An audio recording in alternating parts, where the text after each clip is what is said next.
Olá, bom dia. Nós iremos apresentar sobre os exames de articulações específicas, composto por Adriane, Amanda, Ana Caroline e Paulo. Então, falando um pouco sobre a introdução. Como visto no livro, ele cita que na anamnese, se for uma característica de uma lesão discal, o exame de todos os tecidos que possam ser afetados pelo disco deve ser minucioso e deve seguir um sumário para excluir sinais contraditórios. Sempre é bom focar em uma avaliação mais subjetiva, por exemplo, focar no desencadeamento da dor, no que faz para ter a dor, o que a pessoa faz. Então, sobre os tecidos contráteis, eles podem ser submetidos à tensão por estiramento ou por contração. Os tecidos nervosos e suas bainhas são correlacionadas também, são submetidas à tensão por estiramento e pinçamento. Os tecidos inertes, eles incluem todas as estruturas não consideradas contráteis ou neurológicas. E quando haver uma dor predominante, a condição é mais aguda. E uma avaliação, tratamento, são mais suaves e são mais precisos. Tem que ser mais precisos. Já quando a restrição é predominante, a condição é subaguda ou crônica, e uma avaliação e um tratamento devem ser mais vigorosos para serem feitos.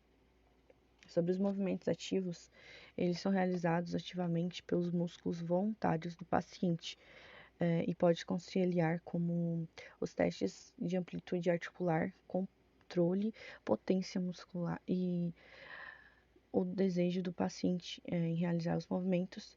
Isso pode ser chamado de movimentos fisiológicos. Quando acontece a finalização do movimento ativo, ele pode ser chamado de barreira fisiológica. Os movimentos ativos são os preferencialmente utilizados primeiro, mas não deve ser utilizado ou deve ser utilizado com cautela em casos como diante de uma consolidação de uma fratura ou quando o movimento pode causar estresse nos tecidos moles recém-reparados.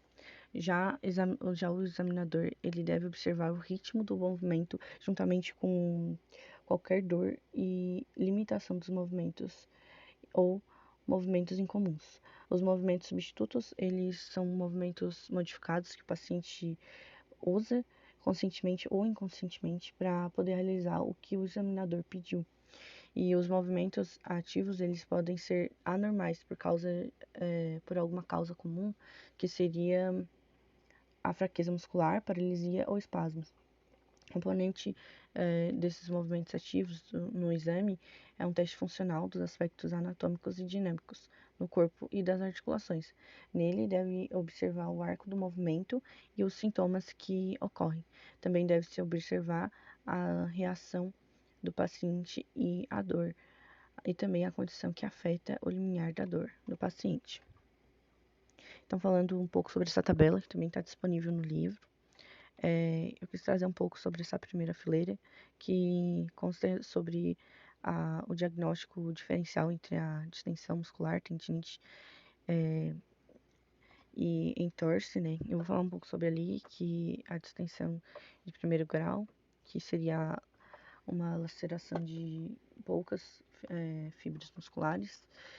O mecanismo de lesão seria a hiperextensão, né, sobre uma sobrecarga. O início dessa distensão de primeiro grau seria agudo, a fraqueza seria menor, a incapacidade menor, espasmo muscular menor, inchaço menor, perda de função menor e assim por diante, como está composto na tabela.